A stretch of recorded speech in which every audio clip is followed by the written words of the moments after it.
अस्सलाम वालेकुम, मैं हूं हस्साम रहमान। आज का हमारा टॉपिक ऑफ डिस्कशन है पेंक्रियाज। इसको हम उर्दू में लबलबा भी कहते हैं। ये स्टमक के नीचे की तरफ ये ग्लैंड होता है। यहाँ पे देखें स्टमक एंड हो रहा है, स्मॉल इंटेस्टाइन शुरू हो रही है, तो यहाँ पे ये ग्लैंड होता है, इसे हम पेंक्रियाज कहते हैं। इसके दो अहम फंक्शन है। ये एक्सोक्राइन ग्लैंड के तौर पर भी काम करता है और एंडोक्राइन ग्लैंड के तौर पर भी काम करता है। देखिए, एक्सोक्राइन ऐसे ग्लैंड को कहते हैं जो अपनी पैदा होने वाली सिक्रीशन डायरेक्ट अपनी ट्यूब्स के जरिए टारगेट एरिया तक पहुंचाते हैं। यानी इनके पास अपनी डक्ट्स होती हैं, अपनी ट्यूब होती हैं, जिसके जरिए अपनी सिक्रीशन टारगेट सेल तक पहुंचाते हैं। जबकि एंडोक्राइन ग्लैंड्स ऐसे ग्लैंड को कहते हैं जो डक्टलेस होते हैं, यानी इनके पास अपनी डक्ट्स अपनी ट्यूब्स नहीं होती, बल्कि ये अपनी सिक्रीशन ब्लड वेजल्स में डालते हैं और फिर वो ब्लड के जरिए ट्रांसपोर्ट होकर टारगेट सेल तक पहुंचती है। तो पेंक्रियाज के भी दो अहम फंक्शन है। इसका जो मेजर पार्ट है वो एक्सोक्राइन ग्लैंड के तौर पे काम करता है, यानी वो डक्टेड है, उसके पास अपनी डक्ट्स होती हैं। दिस पोर्शन, ये पोर्शन क्या करता है, secrete digestive enzymes through a duct into small intestine.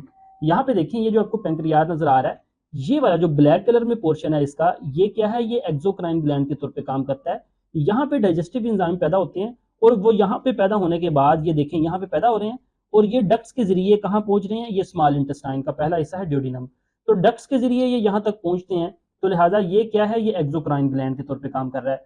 इसी तरह वो कह रहा है some portion of pancreas serve as ductless, यानी कुछ पोर्शन इसका एंडोक्राइन ग्लैंड के तौर पे भी काम करता है।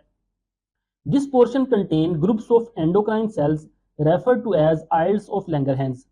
देखिए, ये ब्लैक कलर के साथ साथ आपको पर्पल कलर में कुछ पैच नजर आ रहे हैं। ये कौन से पोर्शन है, ये है आइल्स ऑफ लैंगरहैंस और ये एंडोक्राइन ग्लैंड के तौर पे काम करते हैं। कैसे, यहाँ पे देखें, ये मैंने ये एक जो आइल्स ऑफ लैंगरहैंस है इसको बड़ा करके हम देख रहे हैं एक सिंगल को, और उसके साथ साथ ये एक्सोक्राइन ग्लैंड है, ये ब्लैक कलर के उसके साथ है।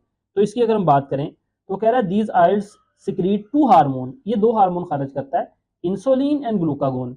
एक्चुअली ये देखें, ये जो आइल्स ऑफ लैंगरहैंस में दो तरह के सेल्स होते हैं, एक बीटा सेल्स होते हैं जो इंसुलिन पैदा करते हैं और एक अल्फा सेल्स होते हैं जो ग्लूकागोन पैदा करते हैं। अलबत्ता ये हमारा टॉपिक नहीं है, तो सिंपली हमें पता चल गया कि ये जो आइल्स ऑफ लैंगरहैंस हैं ये इंसुलिन और ग्लूकागोन दो तरह के हार्मोन पैदा करते हैं। अब इन हार्मोन का फंक्शन देख लेते हैं। ग्लूकागोन इन्फ्लुएंस द लिवर, यानी ये लिवर को इन्फ्लुएंस करता है to release glucose in the blood, कि वो ब्लड में ग्लूकोज पैदा करे, यानी ग्लूकोज रिलीज करे, सो the blood glucose concentration rise. तो सिंपली ग्लूकागोन क्या करता है, ब्लड के अंदर ग्लूकोज लेवल को बढ़ाता है। कैसे बढ़ाता है, लिवर को वो इन्फ्लुएंस करके।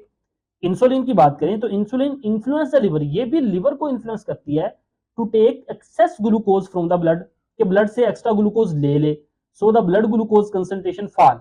तो पता क्या चला, ग्लूकागोन ब्लड में ग्लूकोज लेवल को बढ़ाता है, जबकि इंसुलिन ब्लड में ग्लूकोज लेवल को कम करता है। यानी ये दोनों आपस में इकट्ठे काम करके ब्लड ग्लूकोज लेवल को मेंटेन करते हैं।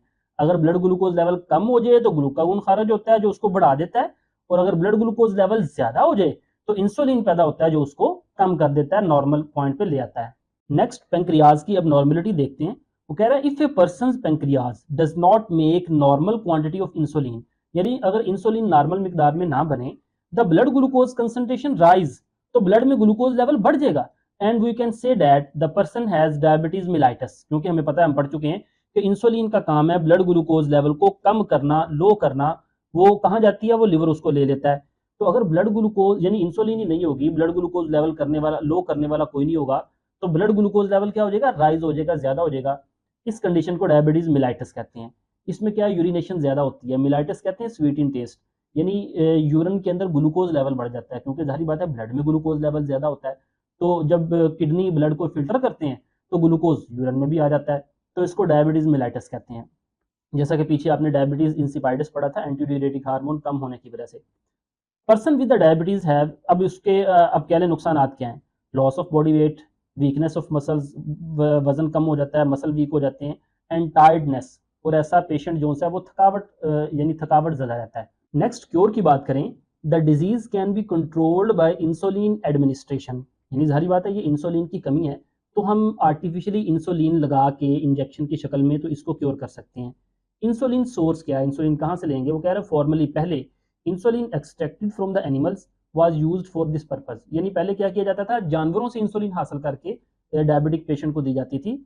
But no human insulin produced from the bacteria through genetic engineering, लेकिन वो कह रहे हैं हम बैक्टीरिया में इंसुलिन का जीन डालकर इंसुलिन को बैक्टीरिया से जेनेटिक इंजीनियरिंग से ले रहे हैं और वो मार्केट में अवेलेबल है, और वो ज़ाहिर बात है ज़्यादा मिकदार में भी अवेलेबल है और सस्ती भी है।